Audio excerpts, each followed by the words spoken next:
How's it going? We're back. Patterdale Talk Wednesdays. I'm here with a very, very special guest. Our first person I think we interviewed that is not, excuse me, that is not located in the United States. We have Robert Booth with us. He is a lot of you guys know him. He is a legend in the Patterdale world. Oh dear. Yeah, Robert, you wanna sir, you wanna say a little something before we get into the interview? Hello everybody. I hope you're all keeping well, and if it can be of any help on anything or not, let me know and I'll try the best I can. Yeah. Well, we I started this live just so everyone can learn a little bit more about the Patterdale Terrier, including myself, and we could all come here and learn together. You know what I mean? So it's great to have you on. I want to say thank you. It's so much appreciated to get you on here. Pleasure. I'm sorry if I've messed you about time-wise and things. I didn't realize there's such a time difference, but we've got there now. Yeah, exactly. It's no problem. No worries. We're here now. Yeah, I mean, I guess we're just the first question I always ask, kind of like the main thing people want to know, when you're interviewing or talking to someone, especially someone like you, is how long ago did you get into it? And like obviously it was years now, 30, 40 plus years now. Could we just talk about that? But, I think I started off when I was around about 9 years old with my uncle. He kept lurchers, like running dogs, for catching hares and rabbits and foxes.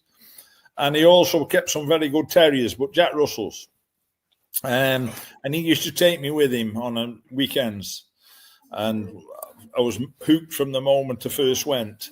And he introduced me to a guy called Cyril Bray, who I really liked. And he was a headmaster, a very quiet, tall, slim man, an old man at the time. I'm talking of round about 1964. I'm 70 years old now, so I'm just an old codger. But I liked Cyril Bray's dogs because they were Patterdales and weren't many about then. There'd struggle be maybe 100 in England, if that. There was very, very few, and just select people had them. Brian Nuttall, who lived down the road from me, had them. And his boss, that was a gamekeeper, he had them. Brian used to be an underkeeper. Just Frank Buck, and I even bought a few dogs from Frank Buck and vice versa. So, I was only a young lad at the time and very keen on it. And I found the Patterdales bred good working dogs and kept throwing themselves, whereas the Jack Russells, you could get a fantastic Jack Russell. But I personally found that if you bred from them, you could breed from two of the best dogs going, and they didn't reproduce themselves. Okay. I thought it was more hit and miss. Yeah. Maybe the show scene spoiled them a bit that was coming out then, and people just breeding for looks rather than for work. So I started when I was 9. I'm 70 now, so you could say almost 60 years ago. So it was a long time. Yes. Been doing it for a long time. What was your where did you get your first Patterdale? Did you get it from your uncle or? Mr. Bray, I had my first Patterdale from. I also had quite early on, I had a dog called Tan from Brian Nuttall, who was only a young man then. And that was a pure Bray bred dog, or I considered it a pure Bray.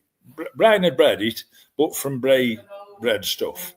So I considered it a Bray dog, if you like. It's a bit like saying somebody's got a Booth dog and, I don't know, Fred Smith's bred it or something. But if it's both sides all going back to mine, I suppose they'd call it a Booth dog. But everybody started from somewhere. Yeah, Mr. Bray himself, no doubt, and kept the type of dogs he liked. I like a good finding dog's most important, and an intelligent dog. But if they're not bred to work regular, I do find as they can lose them traits, which is a shame, really, because they're very, very important traits. You know, the show ring can spoil them a bit, but hopefully, good judges will pick out decent working dogs, and they've got a few medals and scars. You know, and obvious telltale signs that they're good, decent working dogs. Yeah. So, what do you like best in dogs? Is it the nose? Is it the bite? First and foremost, they've got to find, and I like a dog that'll find where other fellas have put a dog in and there's nothing in there, and you put yours in and it's gone a lot deeper, and all of a sudden it's been on. And I like a dog that not only finds well and finds through. With badgers here, they've got to find very well because they'll often bury themselves in sand, and they could bury themselves 6 foot in, and a young dog can get confused. And a good, intelligent dog will be digging in the right direction through the sand. A little bit like you would. I've worked a few things in the States too. I've been over a few times and all over the world, really. And a little bit like you would groundhogs, you know, tend to be, I won't say bury themselves in, but very tight spots and very, they've got to dig through sand to find them. So you've got to have a right good dog to find. And then I find the most important thing is something that will hold it at a stop end. In other words, it's got to be tough enough, but not a fool as it's going to get killed with the badger, because the British badgers and European badgers are very, very hard. They might not look it, but they're very, very hard. It's a good dog to dig a badger on its own. Is that what you hunt most out there? Yes. That's my main. I always think it's a good test of a dog. We'd consider definitely. A fox is a hard animal and can sicken a dog to a certain degree. Probably on a similar par, somebody could disagree with me, but a similar par with a raccoon. But a raccoon's a totally different animal. He habits a different type of place. As you know yourself, can be in walls, up trees, up pretty much anywhere, in between layers of rooms or whatever, and old buildings. Some of the lads I used to go with, barn burner boys, they call themselves, from Ohio. Some of the old derelict cottages that are out there, they used to deliberately take an odd tile off so that the raccoons would get in through the roof and make a home, and they'd got another place to go hunting, sort of thing, you know. But only on derelict houses. I don't mean anything, somebody's nice home or anything like that. Yeah. So, not ruining someone's attic. Yeah. Yeah, that's good. So what is the so out where you're at, is it mostly like the terrain, is it mostly sand? Is it? Well, actually, where I am, I've got to travel a little bit. It's quite rocky here. When I was in England, I lived in a place called Cheshire on the Staffordshire-Cheshire border, which is obviously where the Staffordshire Bull Terrier comes from, and originally. And it was more sand and a different. I soon learned you'd need a different type of dog for a different area. Sandy places, you don't need as big a dog. You might need a little bit squarer dog. In fact, a lot of the old men used to use the Jack Russells and almost Sealyham or Teckle crosses a little bit low to the ground, because a badger will plough under a terrier and almost crush him up to the top of the earth. Whereas they are very low down, and the leggy terriers, they tend to give a lot of damage, and under the chin always a badger damage, where a fox will always give damage on top of the nose. You know, so different. So badgers tend to go. They tend to go for the neck. We don't have a lot of them. We don't have anywhere I'm at out here, but yeah, no offense, you have a solitary badger, an American badger, and I'm just telling the truth of what it is. They tend to live in a one-hole, and often solo. They often live in a one-hole earth and could go in 15 foot on average. Somebody could say, oh, I've dug one that was a lot deeper and so on, but they tend to be one tube going in and back out, and you can often catch them out. They're a lot easier, I'm afraid, to be honest, than a European badger. A European badger's deadly. They tend to hold the terrier with its teeth, and the big claws on them this is where they take all the damage under the chin, and they can strip a dog to bone and ruin them. To be honest, some of the Irish lads use like a guard today. I've never ever used one, but some of them, they tell me, use like a metal guard that's a tailor-made thing to protect the chin. It's no advantage as regards working anything, but it's a protection. So that's a relatively new thing about this last 15, 20 years. Yeah. So that's that. When we were first started, you had to listen. So you needed a terrier that sounded. By sound, I mean bay or bark. Mm-hmm. So a lot of the old men, my uncle included, preferred the Jack Russells and Borders, etc. for that reason. They'd give voice and bark, bark. Some of the older Patterdales just want to mix and go straight in. And if you're listening, all you could hear was that typical thud, thud, thud, bump, bump, bump. And if it was very deep, you'd hear nothing until the locators come out, which I was relatively lucky. The locators come out, the first Devon locators come out when I'd be early 20s. But the 10 years before that, you had to do it the old-fashioned way and listen round, have a bar and prod down and listen at this hole of the bar and get an idea from the entrance which way they'd headed, and hopefully it hadn't turned 100 degrees back on itself or whatever, or should I say 90 degrees back on itself. And I can see why the bay dogs would be a lot more needed then. Yeah, my uncle wouldn't thank you for a Patterdale. He thought they were a waste of time. But I thought his dogs... He had a very, very good bitch that was called Cindy. Most of its face was eaten away. A little Russell bitch, you wouldn't give tuppence for it, but he dug a lot of badgers and a lot of foxes with it. But if... He could talk to it almost, and she was super intelligent. And if he shouted down the earth, "Get on, girl," you'd hear her go in harder. And he could call her out, which is a definite no-no. You think, oh, any dog you could call out's absolute rubbish. But she was a freak, and he'd call her out, and she'd come running out, dying for go back in fairness. And he'd lift her under his arm and put her on a lead, fasten her to a tree, and just wait with the gun. And if it was a fox, he'd say, "Shh, be quiet," like, and that was only a boy. And within 2 or 3 minutes, out had come the bloody fox the moment he thought the dog had left it alone. So it was a crafty way of saving digging and getting an easy fox. And it always worked. But there isn't many terriers like her. Yeah. I know he'd had round about 800 or 900 foxes with her in a lifetime, and she lived for about 9, but she'd had a hell of a lot of work and almost unrecognisable sort of thing. You know, you'd get arrested with it today, I'm afraid. But people were a bit tougher, if you want to say that, in my day, and not quite so woke and not quite so. Oh, what a shame. You know, a fox was a nuisance, killing lambs or whatever, killing chickens, and they've got to be killed type of thing. Yeah. Whereas badgers, I like badgers because we could go to a big set, dig a badger. It could be all day work, 4 or 5 of us, 15 foot deep. And obviously you want a dog that's going to hold it in one place. You don't want to get down 12 foot or nearly to a badger, and then it's moved the other side of the bloody set and you've got to dig again. So you want a good dog that's going to hold it in that place. And somebody putting 2 dogs in or 3 dogs in, rubbish. They'd actually, the front dog, which is the best dog, gets hurt because the others are all keen, a bit like men in a pub. The others are all keen when they're behind. Yeah. You know what I mean?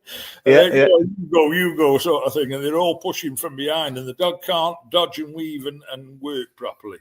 Yeah. A single dog gets hurt a lot less because he'll hold it there, but he can work, and there's nothing pushing him on and making him have a face full. Yeah. So that's been my experience, and all the old men know that, like, you know, and anybody that's done fair bit of digging knows that. People think, I can put 3 or 4 terriers in and it'll hold it there. You end up ruining all 3 of them terriers because one ends up at the front. You could put it in last. It'll still, the bravest dog will get through to the front. and he will get smashed to pieces because he's getting pushed from behind, and he can't dodge and weave, as I say. So you've ruined the best dog, or soon will ruin the best dog, putting several dogs in the same earth against an hard animal. Now, I'm not on about, no offence, rabbits or groundhogs or something more. I'm not saying they don't get bitten, but something that's nowhere near as tough that isn't going to actually go and kill your dog, you know. Mm-hmm. So, is that your favorite thing to hunt, badger or fox, or do you have a preference? Or I quite like over here. We have a lot of what you call nutria rats, we call koipu, and they're almost badger size, like a water rat, really. And sometimes a good terrier's got to go under the water and back up onto a dry ledge to find them, and the good ones can. Others are just come to water and the hearse full of water, it's no good. But it's a bit risky because you don't know how far that's going to go. But the good ones get that used to it; they can sort of swim under the water and come back up and work. You know, so and as I say, locators are such a boon today. They're fantastic. You know, you can't lose a terrier, and always dig your terrier. Never just wait there till it comes off. As you're learning something to walk away. And the last thing you ever want to do is learn something to quit. Even the puppy, I give him a shake and I get it that excited. I take it away while it's still excited and always leave them wanting more. Never sicken something, I'd say, you know, is the best. It's a bit like putting a young boy boxing gloves on and getting him a right good hiding. You're just going to ruin him and he could end up being a good one spoiled. So sorry if I'm ranting on a bit. But, no, that's perfect. That's something I love. People want to know, and we're out here to learn things from you. What does it say? Jamie Park has left a comment, and they could leave a comment in the chats that we could pull up on the screen. Pretty sure you can see it now. I have a nice hammer and pedigree from Mr. Booth on his dog Tiny and Whiskey Simon, both written in 1996. That's Jamie Park. I'm pretty sure you know Jamie Park. Yeah, I know Jamie well. Hello, Jamie. I hope you're well. Them are two dogs at Tony Rivolotta. He was kind enough to invite me over, and we had some good hunting. I was over for almost a month, and but in fairness, I didn't just stay just with him. I did visit some other lads too. Tommy Weaver down in New Orleans and so on. A bit of different hunting down there. And Tony Rivolotta was one of the early guys, probably with the Patterdales, and so he had the tiny bitch off me, which was a very good bitch. He pestered me for, no offence to Tony, but he did pester me for. I didn't really want to part with her, and he had the Simon dog from me, and he also had a dog called Whiskey, which was Simon's brother, that he bought from Dave Harcombe, who wrote a few of the books and things. Dave Harcombe had him off me as a young working dog, and I gave him actually, and he's sold him to big money for the States, but that's often the case. But that's it. And a few decent dogs I sent over. I sent Todd Fulford of Dead Game Patterdales. Sent him the Milo dog, which was a good working dog when he had him, and only a young dog. I think he was about 2 years old, a young chocolate dog. Sorry, Lou. No, you're okay. You're okay. It's my granddaughter. Excuse me. And so I sent him over, and I gave him actually, and he became, I think, probably one of the first Hall of Fame dogs, and he was also, I don't know, awarded something like Worker Extraordinaire or some title like that, something I'd never heard of before. He was a decent enough dog, a good dog, and I knew he'd breed well because he was double bred on both his mother and his father. One was Tiny and the other was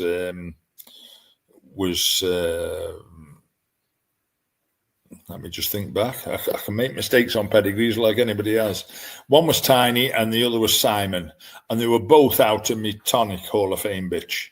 Okay. One was out of Tonic and Tipperary Tim, and the other was out of Tonic and Old Sam. And Old Sam was a border cross to a very, very good bitch and a very good border too. And he was hell of a dog. He was a fantastic badger dog. That's the only reason I bred him. In fact, I had him a while and a few other fellas bred off him. And I'm a great believer in letting other people breed off things and see how the offspring comes. And everything off him was working. So I used him myself then. And, trial and error, really. He was throwing good dogs to mediocre bitches of other people's. So I put him on some right good bitches and he threw tremendous stuff. And he was probably one of the best finding dogs I've ever seen. And everybody that saw him was impressed when we dug with him. He's a hell of a good dog. The border terrier in him was Levi Oak stuff, which was very, very good. I know my friend John Park, not long since passed away. He used, there was two dogs called Danny and Simmy, pure borders, and he used Simmy a lot, which was hell of a good dog. And I actually used Danny the once and crossed it into my Patterdale line for an outcross, really. Once I thought they started getting a bit close, I think as long as it's a good dog, you want an outcross every now and then. And people used to laugh at me when I bred things that were related. But I noticed in the States, they sort of accepted that as they do in Australia with racehorses and greyhounds, etc. So, and even for putting pedigrees down and writing them down, just for my own reference to know, it's got a quarter of so-and-so and 3/4 of so-and-so and trial and error and see what was clicking and what wasn't. And that, to be honest with you, it's not rocket science. I just more or less mixed up and repeated what worked well for me. And similar crosses and anything with old Tonic in, she's split lip Tonic, I used to call her. They were very hard and worked really well. And Tim was a super little dog. And so I more or less bred everything around that and still do. I've only just last year lost Tonic's oldest daughter, which was 22 years of age, which was a bitch called Guinness, and she threw some tremendous stuff too, and also in the Hall of Fame. So I don't know why, because I don't breed that often. I'm always amazed that I'm sort of known at all, really, because a lot of lads, as you know, have always got a litter of pups, and I tend to breed once a year. Just lately, I've only bred one litter every 2 to 3 years. Last one was not last year, late the year before. So the pups actually sold early last year, and I've bred none this year. So, but I tend to breed when I want something myself to top up a worker, and then sell off. So I'm not breeding for trying sell anything as such. I couldn't care less. I don't need the money, and I just try and breed as good a quality as I can, hopefully.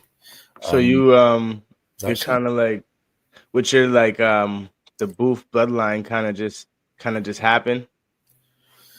Yeah, there's one or two guys that sort of were very pleased with what they had from me and buffed it up a lot and so on. And of course, that causes two things either way. It causes silly jealousies. It causes kennel blindness. It causes a bit like anybody with the pit bulls or anything. You either got somebody you like or you dislike. But to me, kennel blindness is crazy. And I don't care if a guy's my worst enemy or my best friend. If his dog's a good dog, it's a good dog. And if it's a rubbish dog, and it's me father, it's a rubbish dog. So it is what it is. I think kennel blindness spoils your breeding in terriers. You don't, I'm not having one from him because I don't like him. It is insane. The dog's still good. Yeah, if a dog's good, it's good, and the dog doesn't know who its owner is, or what a tosser he is, or what a good bloke he is, and there's plenty of rubbish men that have had fantastic dogs, maybe lost them and spoiled them, and plenty of great men that have had mediocre dogs and so on. So I think you just got to judge.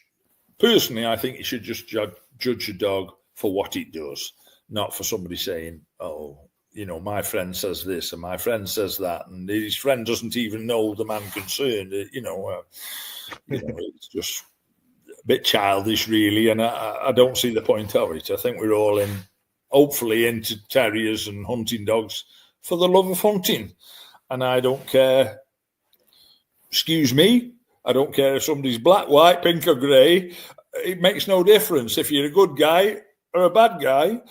You're a good guy or a bad guy, and if you've got good dogs, you've got good dogs. Great stuff. So that's how I look. You know, I often, as you no doubt you have yourself, or plenty of you guys will have done. Somebody mentioned somebody. Oh, I don't like him. All his dogs are rubbish. I don't like him, and I don't like it. You know, and to me, it can be a bit childish. I don't like calling anybody at all. If I don't like them, I tend to have nothing to do with them and leave it at that. But if you've got a good dog, great stuff, and good luck to them, and give it credit where it's due. So that's that. Yeah. So out here we have our dogs are a little smaller, probably because of our game. What's your ideal size for a dog? Well, we don't tend to weigh them as I notice you do in the States. Okay. We tend. Is there a reason for that, or you just? I've got hands like shovels, but I tend to chest a dog, and know how narrow it is to my own hands. Mm-hmm. Obviously, somebody with bigger hands can chest a dog easier than somebody with little tiny hands. But when you're judging a dog, I'll go through that a bit if you like, which has been traditional judging of terriers for hundreds of years. Okay. And I think I was 15 when I was asked to judge my first decent terrier show. Working terrier show, hunting terrier show, but everybody local knew I was hunting mad and got fair terriers. And I always thought it was as good. It's easy. It costs no more to keep a good dog than a bad dog. So try and keep good ones. And nobody wants a puppy off a bad dog. You don't yourself. And I don't think a bad dog's worth feeding personally.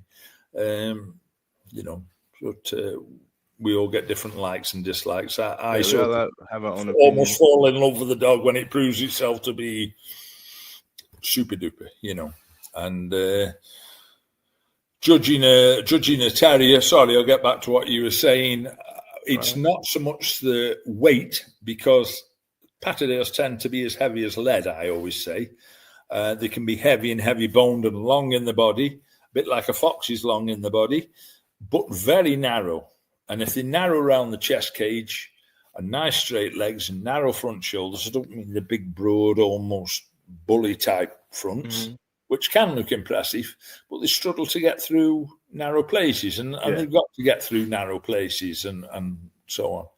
And also, you don't want a dog that's going to come to roots and it can't get through, and something a fox has gone through and the terrier's stuck there. You don't want him barking there either until he's actually with it, because you're going to be digging down at the wrong spot, unless you're going to dig down and it's not too deep and help him through and cut the few roots, and then he'll go and do his work. Yeah. A nice narrow dog, I should say, with a narrow front. And I like a dog with a good strong head. Some will disagree with me. I'm just saying what I prefer. I always think if the head's the only thing facing the opposition and he's got nice big teeth and a nice good bite and a good strong head, he's got something better to help him out down there. Yeah, he's got a bit more ammunition. You know, I mean, there's always examples of somebody having some tiny little terrier with a little tiny head, and it's as hard as hell and kills stuff. Yes, I've heard of them and seen them myself, and yes, but I always think if something's better equipped, it personally has more advantage physically. I'm not saying it's particularly a better dog, but hopefully if you breed around that, I don't know. It's like Sugar Ray Leonard was a fantastic boxer, but he'd only got tiny little hands. But he made liars out of everybody with massive hands. You know, yes, he was fantastic. He was probably one of the best ever been. and you'll always find an example of that with dogs. But I personally wouldn't breed to it. I'd breed to what I think's Brian Nuttall and Ken Gold used to say to me when I was a young man, a very young man, a young boy really, they'd say breeding to the very best worker isn't always good enough. And for years I couldn't quite understand what they meant. I thought, well, if you breed to the best, yes, you do breed to the, but breed to a good family and a family that reproduces, not to a one-off freak, if you like. Because it's a bit like breeding lurchers, and you've got lots of different crosses in them, and maybe one that's thrown to the whippet and another's thrown to a greyhound, another's thrown to the collie, and there's that many variables. Whereas a family, you tend to get a bit, apples don't fall too far from the tree, hopefully. Guardian of the Hive, how you guys doing? They have a question. Are there other bloodlines in England, in Ireland, that you admire? Yeah, I never ever call anybody's dogs, and if somebody's happy with them, they keep them, and that's why they keep them. From what I've seen of the cocker dogs, I've been very impressed with. A few of the guys tell me, and I'm not trying to offend nobody or insult anybody, and somebody go crazy for me. I'm just saying things how some of the top guys I know that do a lot of digging tell me these great starters but soon to quit. Now, whether that's true or not, I don't know. Maybe I'm talking out of place. I haven't experienced enough, in fairness. But a few I've seen I've been very, very impressed with and very, very gamey. And I remember talking to Alan Cocker a few years ago, not only briefly, on the phone once when I was living in Tipperary, and he'd moved to Ireland.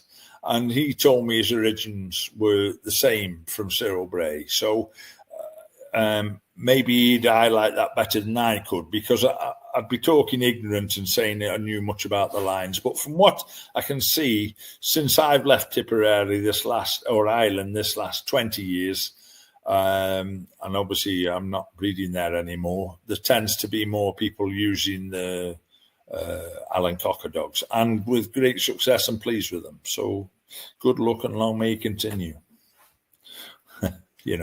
So other lines, I had some, I've had dogs and exchanged dogs with John Parks.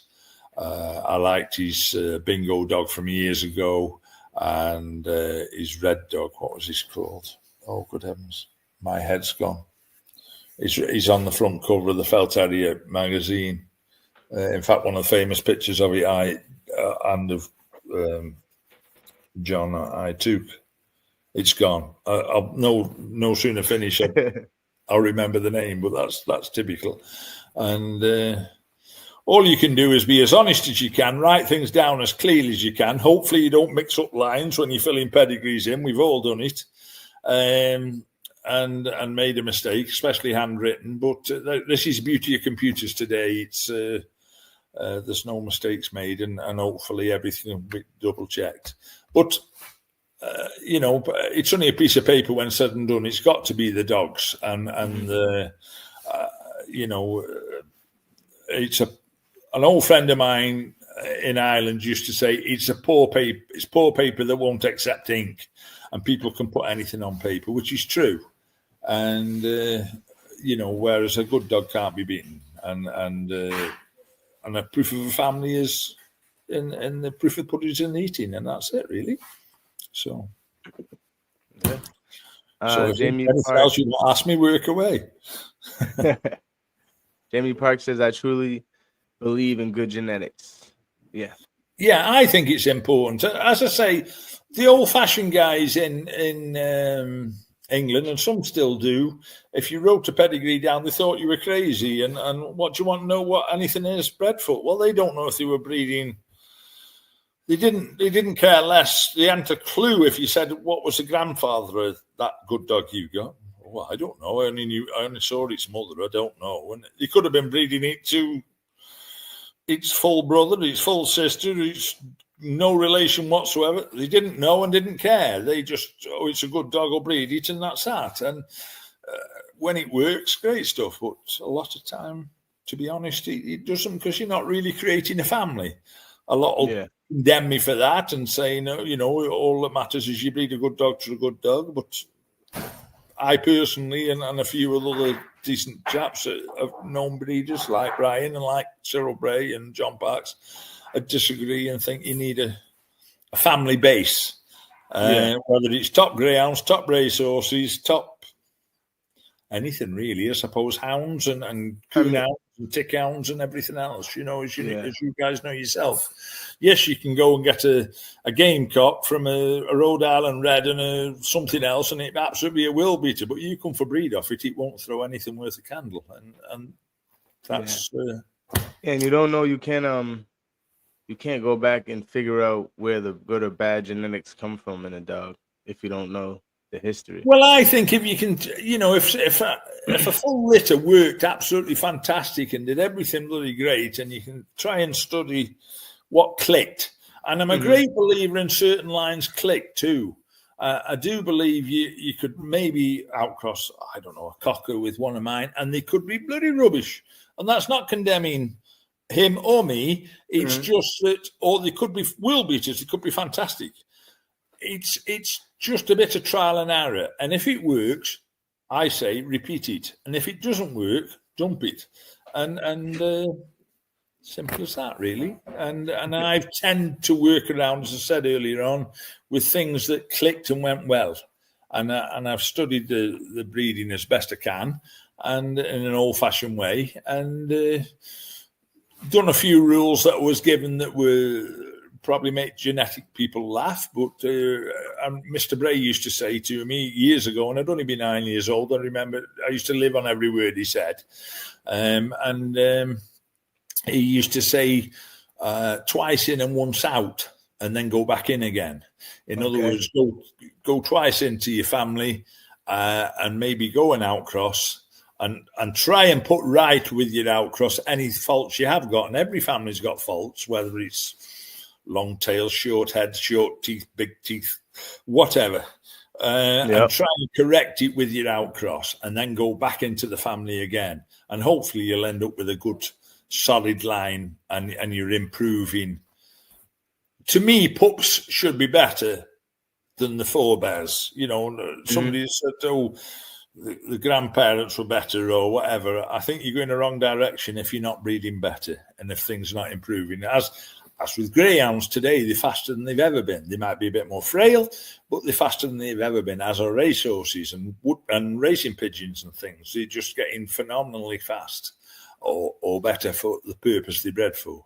And if it's done right, hopefully it'll get stronger and stronger. And guys in the States, and for all fairness, tend to you get silly buggers in England and whatnot that are a bit ignorant and sort of knock them and say, oh, they don't know what they got, they haven't got hard stuff, they don't know, they don't know, they've never seen, they've never been over, they never dug anything, they've never seen a raccoon, and that's a bit unfair unless you've been in, unless you've sucked it and seen, you don't know. And I think the American way and careful breeding, as long as it's tested and proven as well. I don't mean just stick to a family and just breed willy-nilly. Every racehorse alive today stems from 6 racehorses. And you can get a racehorse that's only fit for the slaughter. Sorry about that. And another one worth millions. So you've got to be selective. Okay, sorry. I know we're rattle on. No. That's what we're here for. That's fine. Jamie Park, Randy Rolison. Oh, the old Andy American Kennels asked me to say, I guess she's saying a big hello to you. A big hello. Hi, Wendy. Hope you're well. Nice to hear. Sure, Jamie, let her know. And say a big hello to everybody anyway. Yeah. Oh, it's Guardian in the Hive. Guardian in the Hive. He's got a 7/8 cocker, a young pup, and he's liking the character of it so far. Fantastic. And as I say, I hear most of them are incredibly game, and maybe some have started a bit too soon, in fairness, and spoiled. It's not so much as they're not lasting as long. Maybe they just started a bit too soon. It's like getting a very young 14, 15-year-old boy that wants to fight everybody, and he starts going up against men, he could soon get sickened. And I suppose it's the same with the terrier. You've got to mind them a bit and try and be careful the type of earths and places you turn them in. I think it's very important. A young dog, you should always be able to dig to him and know you're going to a place that you can get down quite quickly. By quickly, I mean within half an hour or so. And none of this, I know it's only a foot deep, I'm going to sit and have a cigarette and let it see how long it stays. And that's crazy. It's a bit like a game pit bull and putting it against 3 or 4 others while it's absolutely exhausted and a young dog. All you're going to do is ruin it.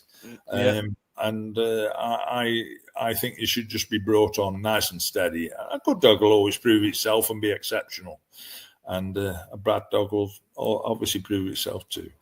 So anyway, I'm very pleased, and I love to think somebody's doing well with any line of dog, and keen to know which they're pleased with, and marvelous.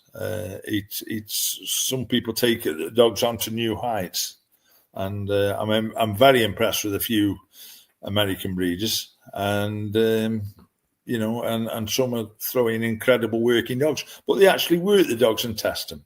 And that's the only way, it's you can't guess you've got a good racehorse if you never ever race it and time it and so on. And I suppose it's the same with a working dog. Eventually they'll lose every dog alive's originated from a wolf, from a poodle to a chihuahua to a pit bull. So, and a lot of people have bred what they want to breed and don't disclose everything. I've always disclosed whatever I've bred, but I personally believe, has probably upset a lot of people, the original staffs that went over from England and Ireland, I personally believe they were crossed with different things. A lot would never admit they were crossed, but all of a sudden you've got great, big, powerful and super dogs, and the outcrosses done them absolutely fantastic. And good luck to them. But I should imagine if somebody had known what they were crossing them with, they'd have said, "Oh, you shouldn't do that. You shouldn't do. You do your own thing, and if it works, great.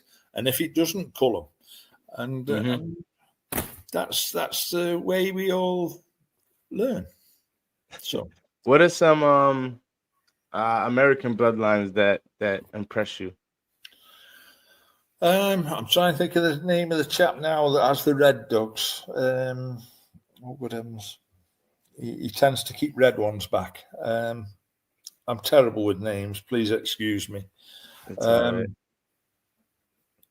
But I like men that they're not always liked by everybody. It doesn't matter. But I know they've kept some right good dogs and only interested in breeding good top dogs. I was always impressed with Tommy Weaver.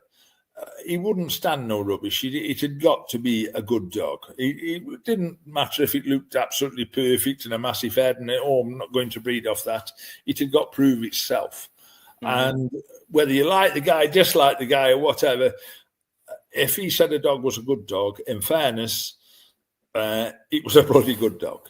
And as I say, all this liking somebody or disliking somebody, I find a little bit pathetic. I think we're all hopefully beyond jealousies and in it for the right reason and just for the love of a good working terrier that's doing its job and doing what it was bred to do, and hopefully not spoiled along the way and not ruined.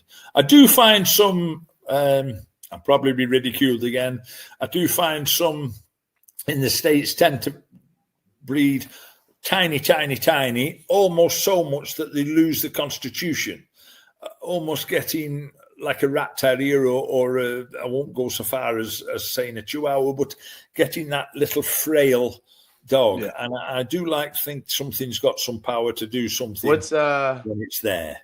Not to cut you off, what's your opinion about like too small? As far as the Patterdale Terrier, what would you say is like too small a size? Well, I said you don't weigh as much out there, so yeah. Well, personally, a male. Don't forget we've got big badger sets and foxes definitely smaller. They can be good size. Don't get me wrong, but they can go in. A fox will go up a rabbit tube similar to the size of a groundhog, and it's got to be a good narrow terrier to get to it and do its job. I've seen narrow terriers that are not interested in doing the job and don't really push on. And I've seen dogs that look a bit big, surprising, get up tight pipes. But that's a lot to do with gameness and finding ability. But obviously, if it's built better for the job and nicely balanced, is ideal. I personally think a dog much smaller than 9 or a bitch much smaller than 9 inches is too small. And I think a dog 10 to 13 inches is ideal. I think once you start getting 15, 16, 17 inch, they might be great for badgers over here. But I think for the American job, they're a little bit too big. Yeah, they are. And Brian agreed with that. He used to try and keep them quite small just for America, really. He always found America a good trade for him and good luck to him. We do need them a little smaller out here. And the places that do have badger out here, they're not as big as you guys' badger. Yeah, I've crawled. I mean, I'm 110 kilo and 6 foot tall. And I've squeezed down badger sets in some big places and seen a terrier holding 7 big badgers in one pot end. And they can be ferocious. And, so there's that much bloody room. It takes hell of a good terrier to hold them. And if a badger's been dug several times and released, as we often did, because they're that tough, you're not harming them. They get wiser, tougher, and harder. And some will actually come to the entrance and attack your dogs as they're coming in, and actually push terriers out. And but a good terrier will stick with him, and he'll hang on its nose, and it might push him almost to the entrance, and it'll go straight back with him, and it'll eventually settle down and hold him at that stop end. Sometimes you've got to be a bit wise, and you've been there a few times, and you've dug this one a few times, and it's some people would almost say they're undiggable, but you tend to, with a bit of old-fashioned knowledge, if you like, dig a little bit further back. You're almost digging on the tail of the terrier.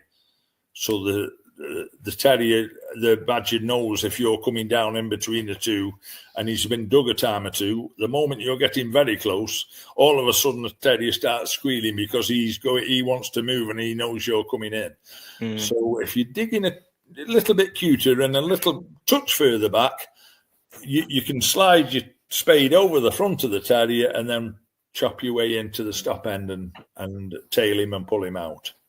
We tail a badger. And they can't harm you at all. But you've got to be very careful. You don't want your fingers bitten or bitten off. How many times have you been bitten, if you can remember? I've been bitten once by a badger, and it was my own stupid fault. And that was about 10 years ago. Okay. I'm laughing and joking. I'd got one in my hand, and I went to wipe my nose, of all things, and brought my hand near its jaw, and it just caught the end of my finger and almost took my finger off. I've never been bitten by a fox, but I know a lot of people who have, and a fox is a lot more quick to bite you, but you've got to be extra careful.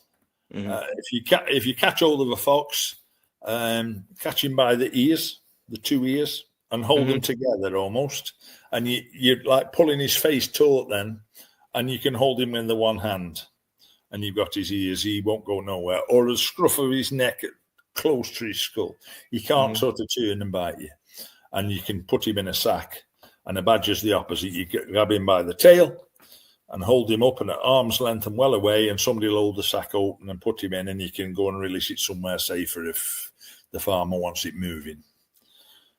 So I'm quite lucky in France because it's legal here at certain times of the year.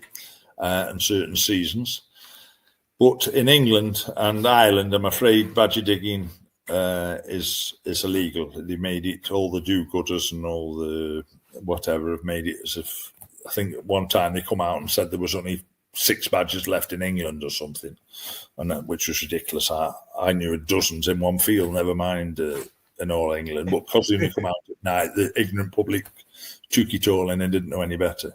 And nowadays, England's rife with TB, tuberculosis in cattle, which is spread through badger urine. It's I think it's 2,500 times more potent in badger urine than it is in cow feces. So yeah, here we go.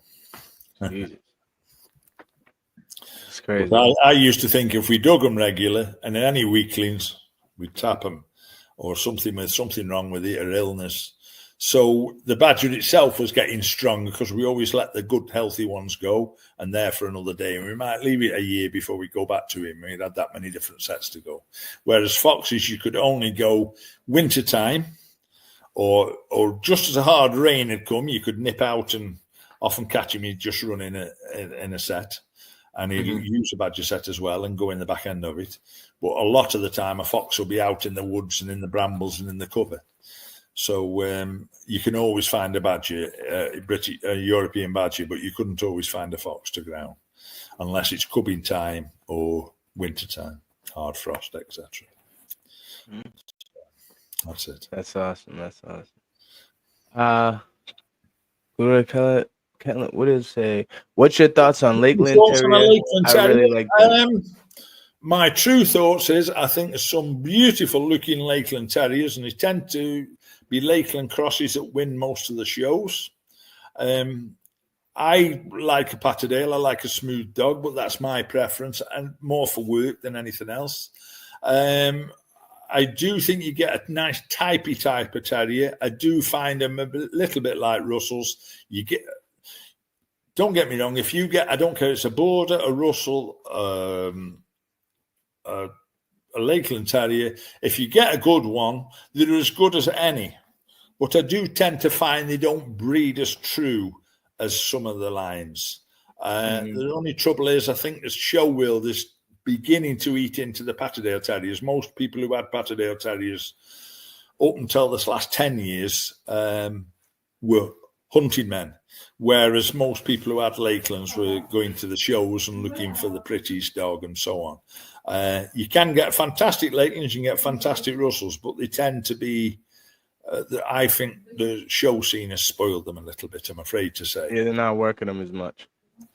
Yeah, and some don't work them at all. You can go to working. If I go to working terriers, I love judging in Ireland. I've judged in Germany, I've judged in Denmark, Belgium, Sweden, Prague, England, Ireland, and I've always found that the Irish people tend to be more working dogs than in England. They're frightened to death and the law and so on, and not as much country spaces. And they're just keeping them for the shows, and a lot of people, I'm not saying all, but a lot of people are just keeping them for the shows, and they tend to be a better looking dog, but maybe not a better working dog. And I like a working dog. But, you have and I look for working traits when the old-fashioned way when I was judging, the old judges used to say, if you see a dog with a tooth missing through work, and you can tell, a proper judge can tell if it's proper work or not, or scars, or they can tell if they're genuine, or some silly buggers that's literally cut a dog or brushed him with a wire brush and tripe like that. An experienced judge can tell at a glance, and a proper working dog, and they always reckoned if they'd got a scar, got any injuries, it should be marked down as perfect. Even a missing eye, a missing ear, and so on. It should be marked down as perfect because it's done it at work. And I've always adhered to that rule because I admire a working dog. And if I'm not sure between one and another, and one looks like it's had a scar or two, and there's not a lot of difference in them, but they're both equally tidy type of dogs, and one looks as if it's done work, then it's a working terrier show. I'm picking the dog that I think's done some work, got some scars and etc. Makes sense. So, genuine scars. Yeah, but that's me, and a lot of judges are not like that. A lot of judges are, I won't say lady judges because I'd be condemned for saying that. But I get what you're saying. They're looking for a different thing, a bit like the KC judges, and I think the KC people have actually ruined breeds. whether it's what I call Alsatians. I think you call them German Shepherds today. The tails, the back end slope, and the weak haunches and hip dysplasia and so on, and massive oversized heads or bad boxer jaws and drooling. And I think they've ruined some breeds that were stunning a few years ago, the Fox Terriers and so on. I personally think the KC crowd have made some freaks, I'm afraid, and animals that struggle to be. I think a good working terrier should be good, fit, and healthy, and agile, and perfectly balanced. Not some freak that's too small or too big or too anything exaggerated to a ridiculous extent. I personally don't find a useful creature for doing its job. If something's working, it's usually a good balanced dog, whether it's a collie, a greyhound, or a hound. Whereas something's just KC registered, it's a totally different criteria. If you look at the greyhound of a KC registered, it's a freak that can barely run, but it's got such a deep chest and an exaggerated long tail and all traits that you do like, but exaggerated to the extreme. So. Yeah, that's a lot of we spoke about that here before, and that's a lot of people agree that certain shows. Anyway, my thoughts on the Lakeland Terrier. I've seen some very, very good ones, and I do like them, and I'm very impressed with them. But I tend to find there's so many of them that just won't work to a high standard. I'm not saying they won't kill a rat. They won't, most dogs will kill a rat. A Yorkshire Terrier should kill a rat. I'm sorry, but it's true. It's true. And if somebody enjoys ratting and does nothing else, good luck to them. Great sport, and I mean, great sport and enjoy it. I'm not knocking it at all. But the true work is a proper earth dog that'll stick. My old bruiser dog, I once turned him in on a Saturday afternoon. What I thought was a shallow place, and it went into a mine shaft and further down and went very, very deep.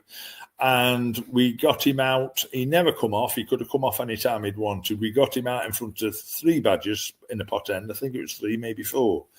And he was absolutely shattered. And I turned him in Saturday morning, and I didn't get him out till late Monday night, early hours of Tuesday morning. So he'd been in 3 solid days. That was your longest dig. That's one of the longest digs I've ever witnessed, and no intentions of ever coming off, and he did never come off. And as I pulled him off, he was hanging on one, and we were all in pot end. We bagged him up and so on. And as I pulled him off, he sort of knew I was there, and he collapsed and went into like shock, really. And I got him. I got him on a drip straight away, and got all this. Always carry decent stuff with me, and electrolytes and so on for a drink and things like that, and cleaned his eyes out, and not rubbing them, but actually spit and blowing them personally. For blowing, they tend to get sand in, and it can make them white-eyed, like in especially very sandy places, obviously, where they've pushed and pushed and pushed, and you could open the eyelids and they'd be caked with sand, top and bottom. Yeah. And you could almost lift the eyes open, and a good blow, and almost a spit blow at the same time, and a wash, and then rinse them off with a nice clean bottle, and straight away. That's an important thing with a terrier, and keep their eyes nice and clean. Yeah.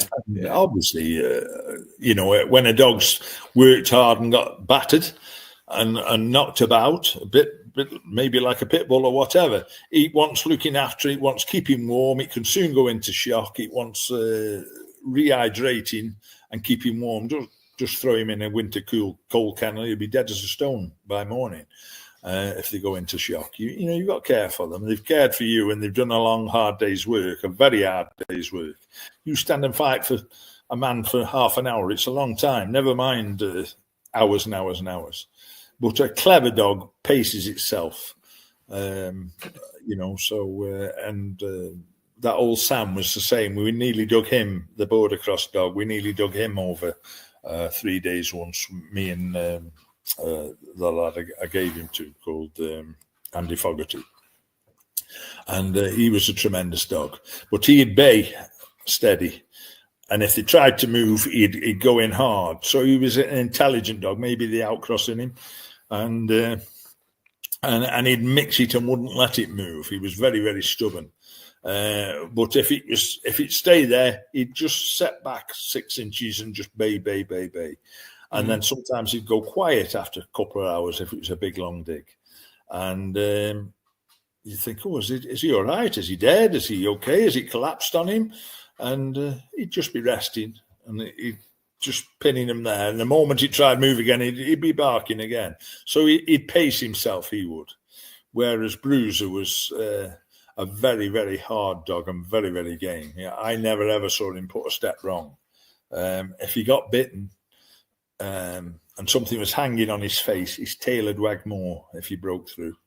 He seemed to enjoy pain, which is a bit ridiculous, but a good game dog, and he threw some terrific stuff, which is no doubt why he got his Hall of Fame for his pups and things, you know. And I gave him to my good friend Aaron Strawn for a stud dog after I retired him at about 8 years of age, and I also got frozen sperm off him, which I've still got a couple of vials.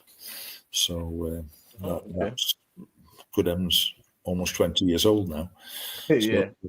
you know, that's a big expense. But if you want to keep something, you know, if your heart's into it, you do it, and that's that. Yeah. So part of the deal, right? yeah. Do you think diet and what you feed matters on how your Patterdale works? I don't know. Obviously, a good healthy food. I like a good nut. I often feed a Purina nut, which with around about 24% protein. You can get higher proteins, and it depends how hard you work in your dog, how often you work in your dog.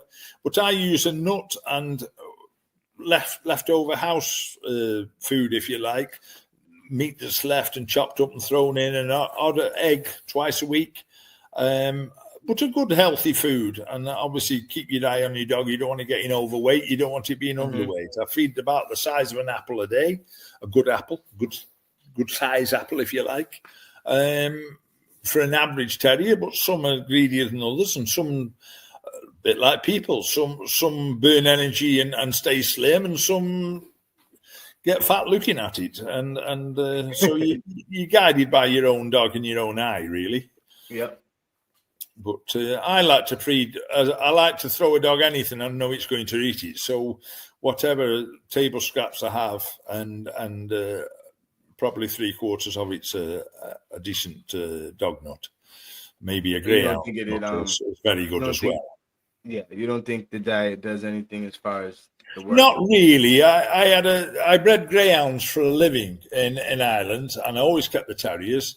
And I got to know some top greyhound people, some good heavens, people that had won the Derby and all sorts. And I had a lot of first-class information on, and some of the best greyhound trainers that won everything.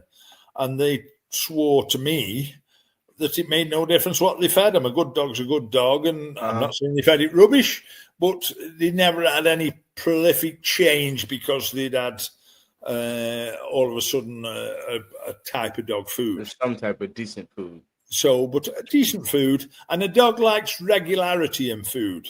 Unlike a human being, we might like lots of different things.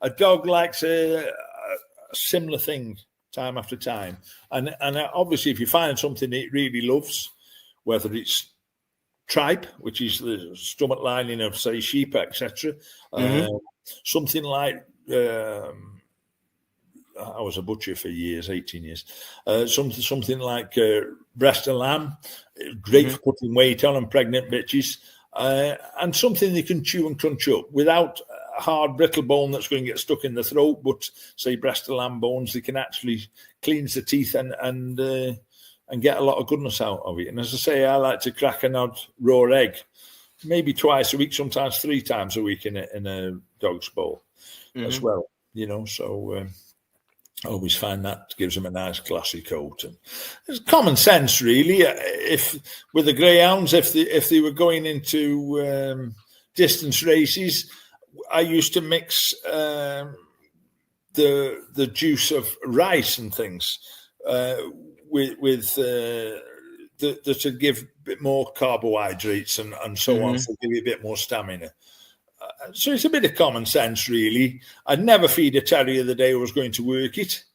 Okay. And why is that? But because if you've had a big Christmas dinner and a Patterdale tends to be greedy, and you go out and fight, you're going to be a little slower, a little. So you're better on an empty stomach, or very little. If you want to feed it, then feed it, but don't feed it too much. Just a small amount, even the size of an egg, and give him a good food or her a good food when you get home and it's done. So, but the only problem is when the dog's often been on badger and this, they can get, the moment you get back, feed them, because if you don't, within an hour or two, especially foxes and raccoons and things, they start to swell up and they get sick and they don't want to eat. So if you can clean them up and feed them almost straight away before they start to swell, at least you've got some nourishment in them. And one of my friends has a dog where it tends to, all the dogs don't, but he has one dog that tends to swell up for some reason. Like the face, I'm not sure. Is he harder, or is it just the dog himself? Does he think? I think it's just the dog, because he could do the same thing with 4 of his dogs, and this one dog always swells up. Yeah, I had a friend that I had a very hard dog years ago. I was only a young man at the time, and he had a good hard Russell of all sorts, a very, very good dog, very, very hard, and good, almost a bull cross, like a strong bully head on him and big teeth. And he used to give him penicillin every Sunday when we got back. And that's what he does. He swells and lumps and God knows what on him. He ended up with like penicillin poisoning. He overdid him with penicillin. Yeah. Oh. To me, it's good if you need it, but let a dog heal itself as it can, as long as. So he was just doing it even cleaned and maybe a bit of salt in the water, So he was doing it even. He was doing it even if the dog didn't swell up. Or he was doing it before, just as he got back, he stopped it and he gave it a jab of penicillin, and he actually poisoned the dog. He died of penicillin poison, and it ended up with growths and lumps. And the vet told him it was through too much penicillin, and which was it's a bit like antibiotics. If you give lots and lots, it's not going to work. So let the dog. I think clean the wounds as best you can, stitch them if necessary, and if it's very bad, yes, give it a jab of penicillin. But unless it's bad, just keep it really nice and clean, and that's blue spray, or we call it blue spray, like the wound spray, and leave it at that. Some people use peroxide. That same fellow again, he used to use peroxide, like women used for dye the hair blonde or white. And that actually kills the skin. It just shoof all the sand and poison out of the little holes, but it actually kills the skin, and you're actually rotting the dog away bit by bit, really. You're not allowing it to heal. So give a dog plenty of time to heal. Don't be frightened to give him a fortnight. And if he's got badly smashed up, leave him in the kennel for a month or at home for a month and look after him. Don't be frightened of putting him by your feet on a lead by the fireplace and especially first 24 hours, a little box, a little cage, and put him close to you and near a fire if you've got one, especially nice and clean. And make sure it's nice and warm and plenty of sheets around, and because a lot of dogs are lost through shock. And they go in next morning and there's the dog stone dead, and they think, he didn't have many marks on him. No, but it's gone into shock. It's been doing it a while and it's got exhausted, and they've got to be looked after. Yeah. So, they look after you, you look after them. That makes sense. Guardian of the Hive, what Patterdale do you think that you exported to the U.S. made the biggest impact? I don't know. I didn't import Good that question. many, really. I sent over Tiny. I sent over Simon. I sent over Milo. I sent over a Lakeland Patterdale Cross.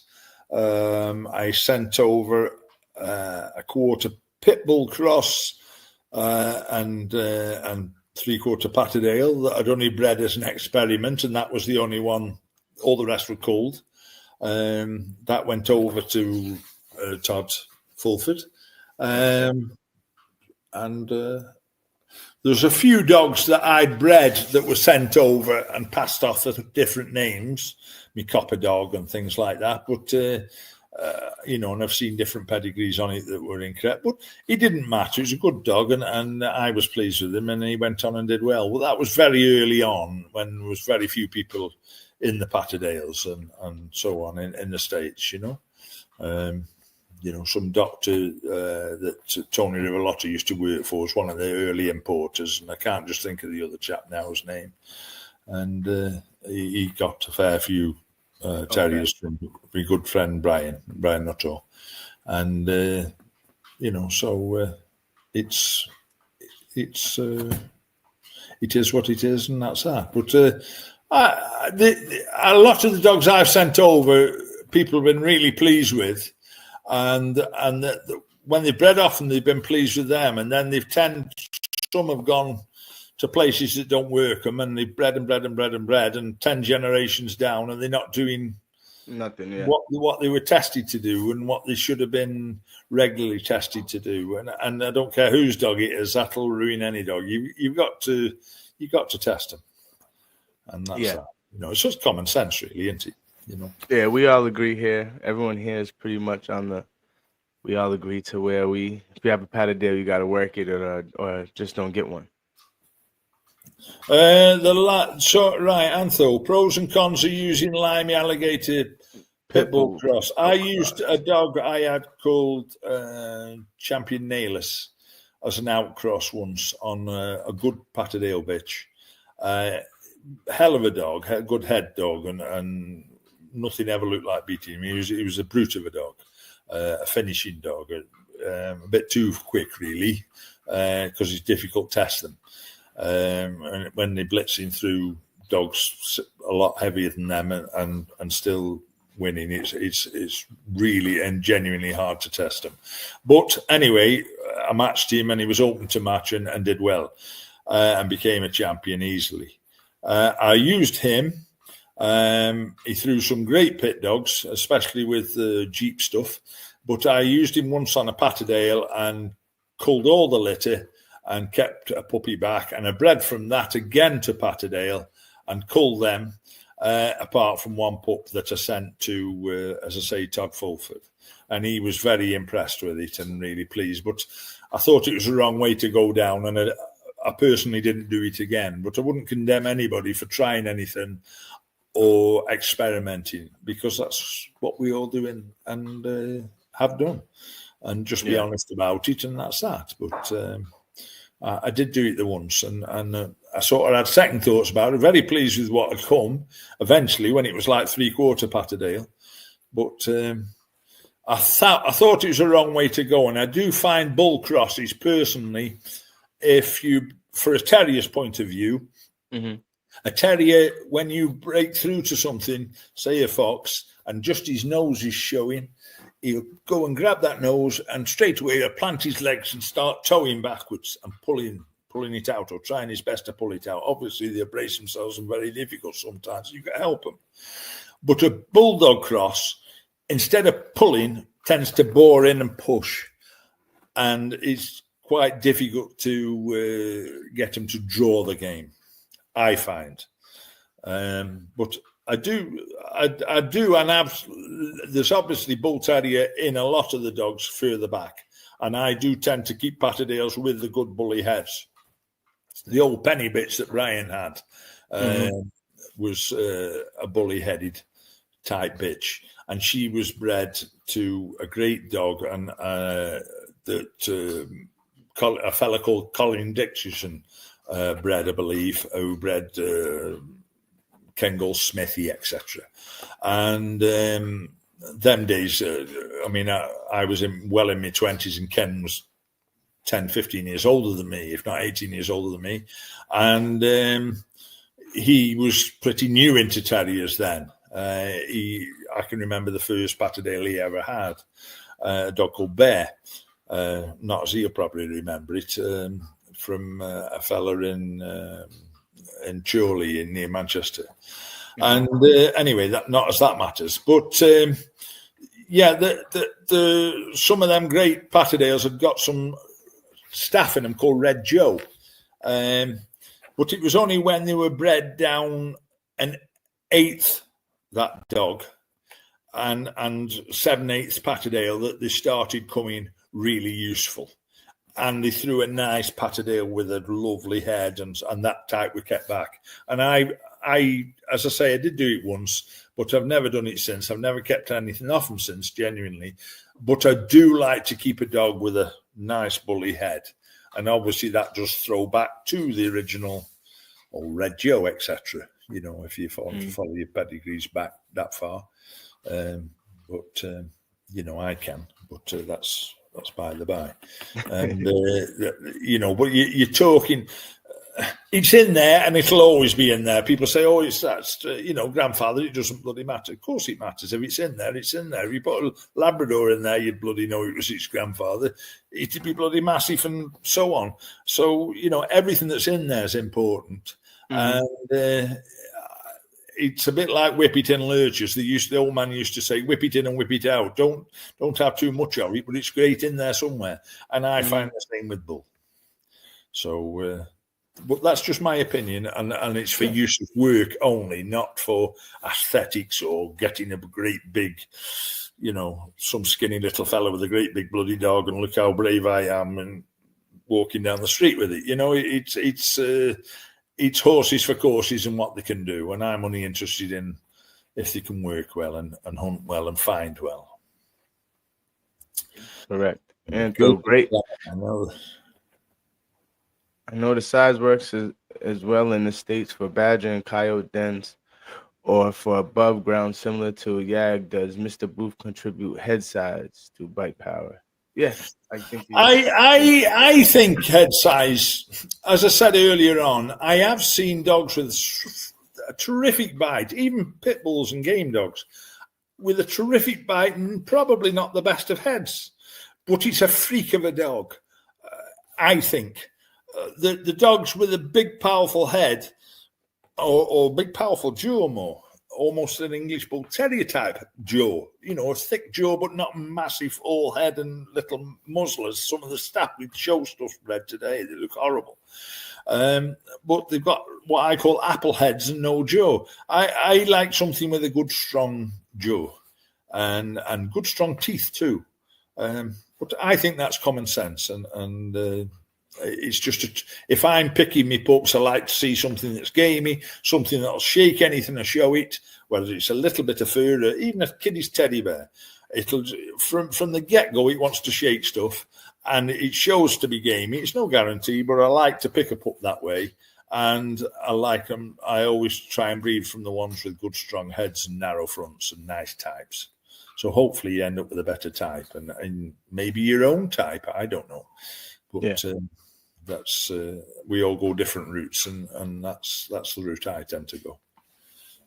So yes, I would contribute jaw size, if you like, and a strong head to bite power personally.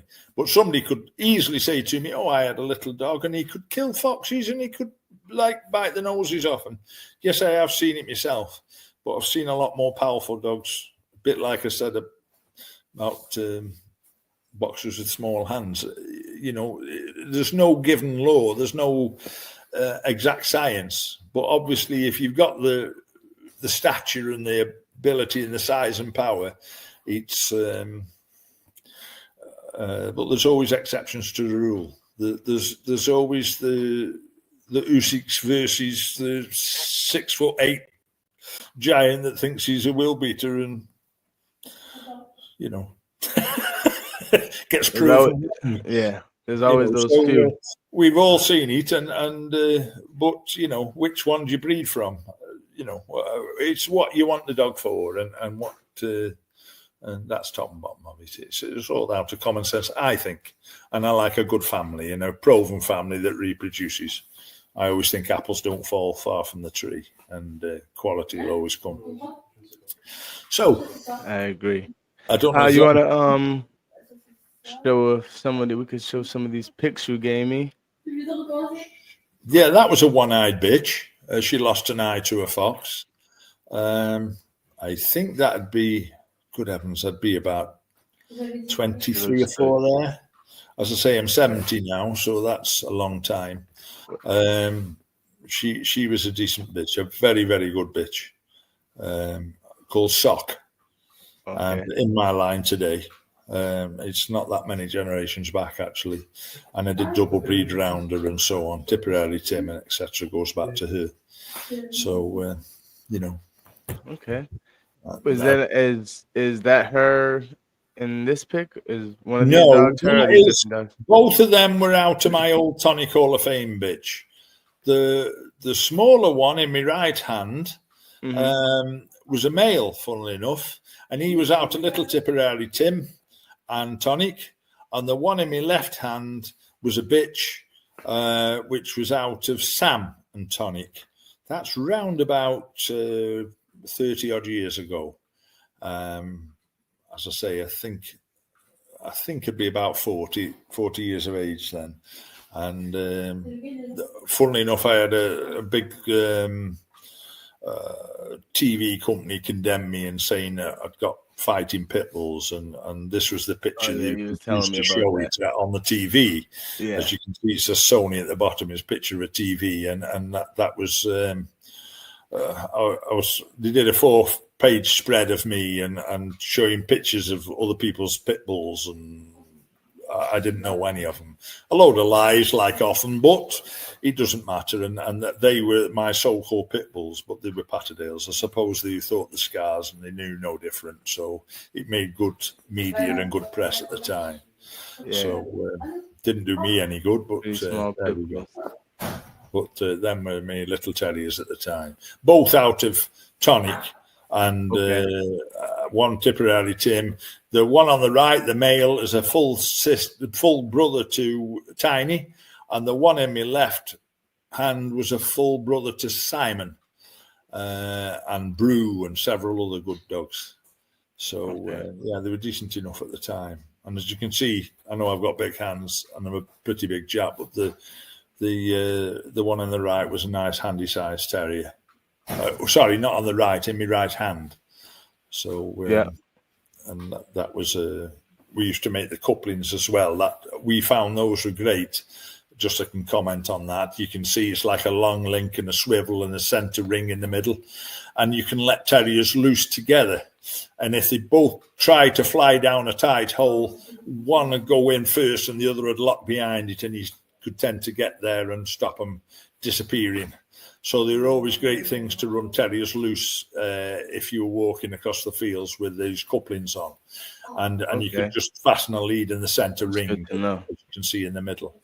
So just a little thing. You can make them yourself very, very easily. Just a couple of D-rings and swivels and a long ring, and fasten to a collar either end with a little clip swivel. But nowadays they seem to make them, and they used to be called hound couplings. They used to use them on hounds to stop them, put a silly hound with a more sensible hound, if you like, and you can do it with a terrier. If you've got one that's a bit more biddable and comes when you call it, and the other one wants to go off hunting, clip them together and it just slows them down a bit and makes them learn a bit of sense. So that's another little tip, if you like. Yeah, I know people who still I know people that still make themselves, but for the most part, like you said, there's a whole bunch of companies making them now. But a lot of people, I never really heard of too many people that use them for, like, still at least for hunting. They might use them just to, like, walk their dogs or keep their dogs together or stuff. But as far as when they hunt, if you try them loose with a sensible dog, it does tend to keep the young dog a bit more under control, like the pup in it, and it's almost leaning it to it's getting pulled along or slowed down etc., by the other dog. So it just makes them a little bit more steady. So it's quite a useful tip. Does it kind of teach the younger dog to follow the big dog, just in general? Yes, to a certain degree, thing? but they get to go together great. And obviously, if you're not careful, they go through brambles. One will go one side, one will go the other. You use it where it's suitable. You wouldn't just use it anywhere. Yeah. That's Makes sense. Makes sense. Anthro, how you doing, bro? He has a question. Mr. Booth's take on Mr. Plummer and his many projects. What's your take on Mr. Plummer's projects? What do you mean, Brian Plummer? Yes, I think that's what. Yeah, Brian.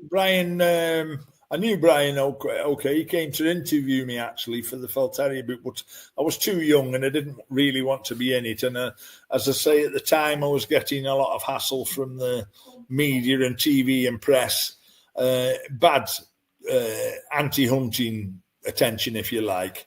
So the last thing I wanted to be was mentioned in that. But he was a good chap and a school teacher. Again, funnily enough, Mr. Bray was a school teacher headmaster, but Brian Plummer lived in Leicestershire before he moved up to the north of Scotland, very far north of Scotland. And I visited him and he visited me a couple of times. And he's a nice chap. And like a lot of others, I disagreed with some of what he said. No doubt people will disagree with a lot of what I've said. And that doesn't make us enemies. That makes us having a different opinion. He used some of Brian Nuttall's Patterdales and he bred them with Jack Russells, and he also put a bit of beadle in, I remember, to make what he called the Plummer Terrier. And a lot ridiculed them and said, they've not been tested for years, and he got a lot of bad mouthing from a lot of English people. But in fairness, it was unfair because they have since proven themselves to be a very good, useful all-round terrier. A lot were bred more for ratting, which I don't think is the top work of a dog, but a lot have proven themselves in the field, especially if decent breeders have gone on and bred them for their own purposes and bred from the dogs that suited them. And obviously the area you work, you should breed to that, not just breed to if you're in a wooded area, you want a dog to suit a wooded area. If you're digging mostly raccoon, or if you're digging mostly even, well, I won't say woodchucks because they're too small, but groundhogs, etc. You want dogs to suit what you hunt, I believe, and breed to that. And that's only common sense. It's no use getting big badger dogs if they're not suitable for what you want to hunt, unless you're using certain traits that you feel killing power and so on. Yeah. Correct. So no, I haven't done any of his projects. I did try, as I say, with my pit bull dog. It was my own dog, and I won't say it wasn't successful because the Fulfords told me they were more than pleased with her, but she was killed early and never bred from, I believe, and that was the end of that, and it died a death like a lot of terriers do, like a lot of English terriers do.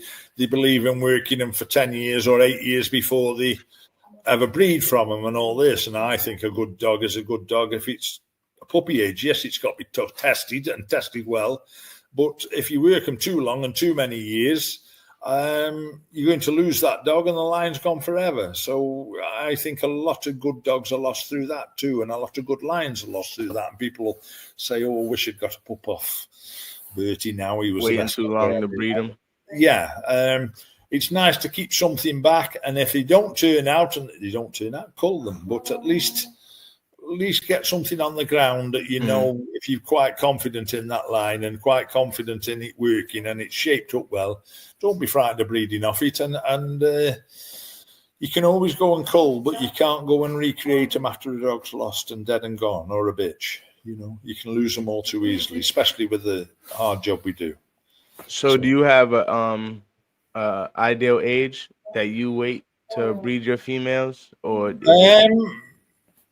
I've had accidents. Not wait, I mean age. I've had accidents a couple of times, and I even had a bitch that hadn't started work. Showed a very, very game bitch, She showed to be game, but no real testing it. And she got pregnant at 10 months old, and I let her have the pups.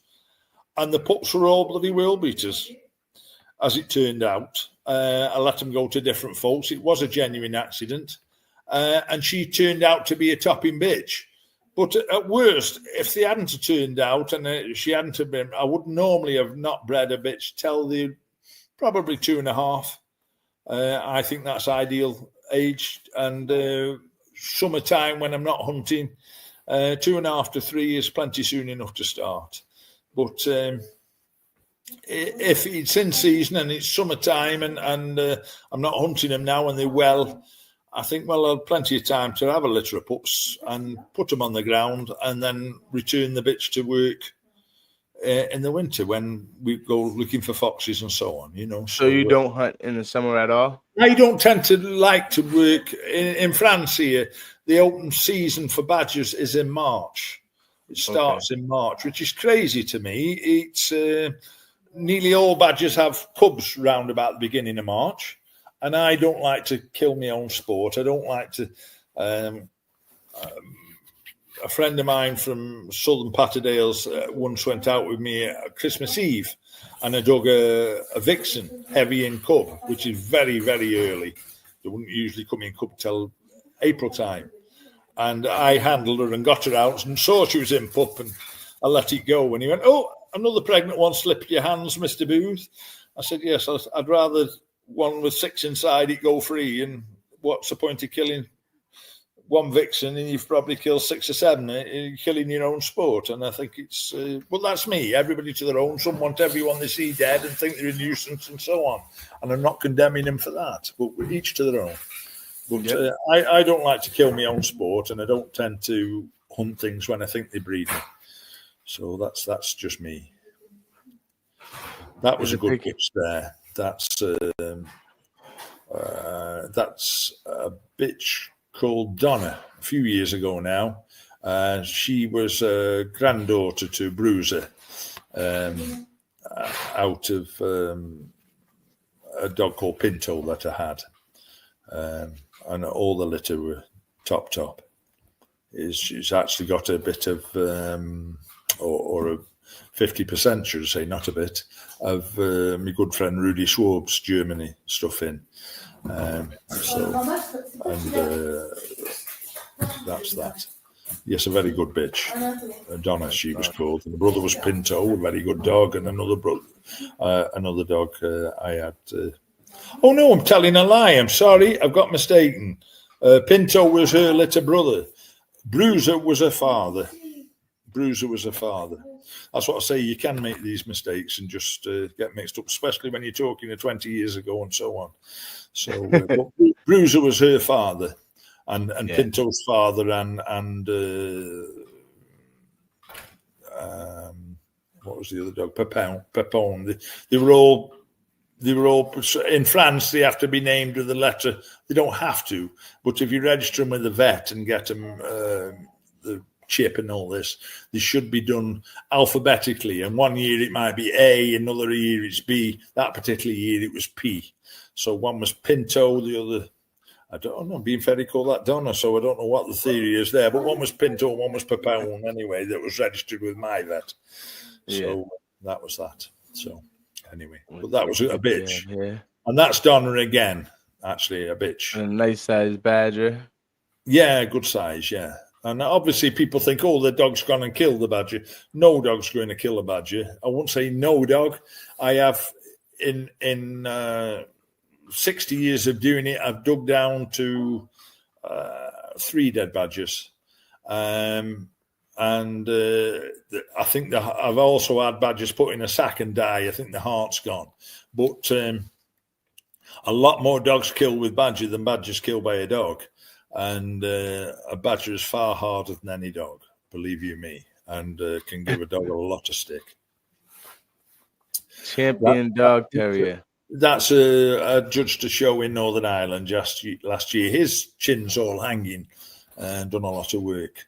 But funnily enough, I didn't know at the time, but I think there was round about 400 terriers entered in that show. and he won. And I went on to find out later he'd won 3 or 4 previous shows, champion, and also under different judges, and also a couple of shows after. But I believe the dog's dead now at work, I'm afraid. But that was only last year.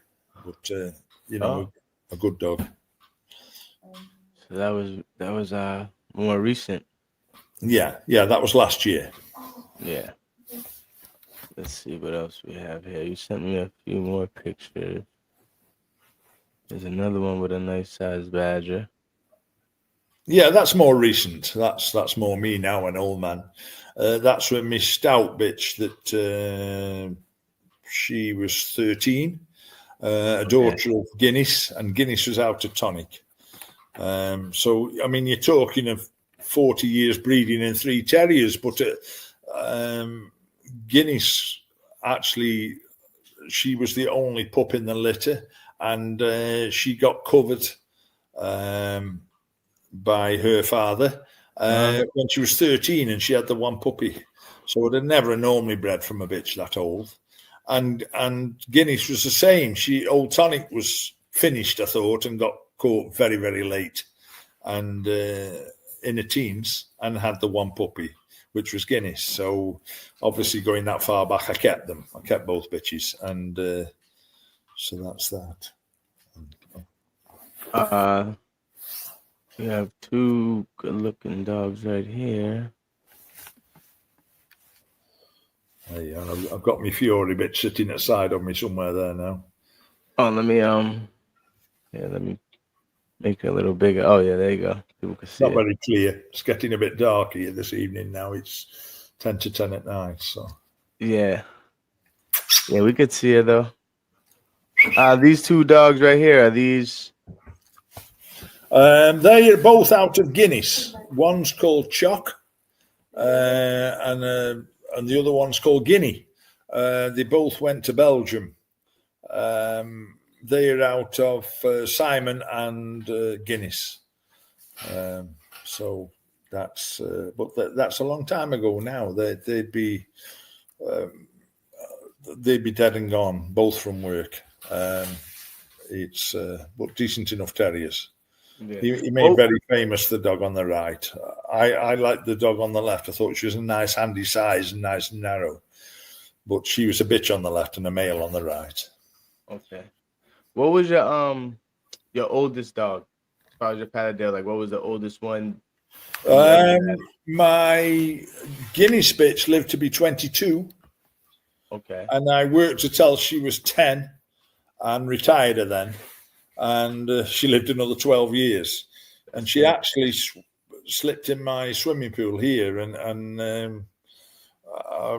ashamed to say she'd drowned. I'd let her out, and she knew it was there. She'd been out many, many evenings, but she was getting frail. And I'd let her out, and 10 minutes later, she didn't come to the door, and I thought it was strange, and I went out, and there she was, floating in the pool. So I was heartbroken over her. But they've all got to go sometimes, like all of us. So that's that. She lived to be a damn good age at 22. And Guinness lived to be 18. My stout bitch had a stroke, and she was only about 13 or 14. So for me, that's quite young. Yeah. I'll keep, if a dog's work for me, I'll keep it all its life, and it can stay by the fire. You know, like this Fury bitch here. She's thrown some tremendous stuff, and hell of a good badger bitch. So to me, she deserves a good place. And they deserve it. Yeah, definitely. And that's a 7/8 brother. That's in the States now. That's Clint. Oh, that's Clint. Okay. That's Clint there. Yeah, that was when he was here working here. I had a little bit about Clint. Yeah. And that's awesome. Good dog. He was abused a fair bit, to be honest. Not by the owner's fault, but by fools deliberately trying to spoil him and put dogs in behind him. And he was getting he actually got chewed almost through to the bone with 2 terriers behind him while he was working a badger at the front, and it almost spoiled him. But I bought him from Tom Jones and kept him on and rested him a fair while, and then worked him, and he worked absolutely spot on. But like a lot of dogs, I heard a lot of people knocking him, especially the lads that deliberately tried to spoil him. But Yeah. he was a damn good dog, and a dog wasn't frightened, and also become Hall of Fame and through some great workers. So, you know, I was very pleased. And a smart dog. He looks a big dog there, but he wasn't a big dog at all. Big enough for you American guys, but for us, he'd be a 13-inch dog to the shoulder, and probably fit, he'd probably be 9 kilos. Okay. So I don't know if that's a guide.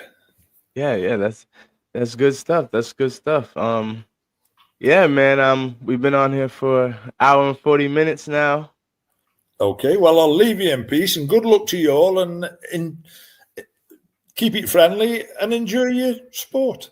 Yeah, and I would like to get you on here maybe again in a couple of months when whenever I'm doing a little bit more hunting any help for anything, I'll do it with pleasure. All the very best, and good night. No problem. Good night. Bye Thank you. now. Nice to Appreciate chat to you. Thank you very much, and thanks for the invite. Bye now. Bye.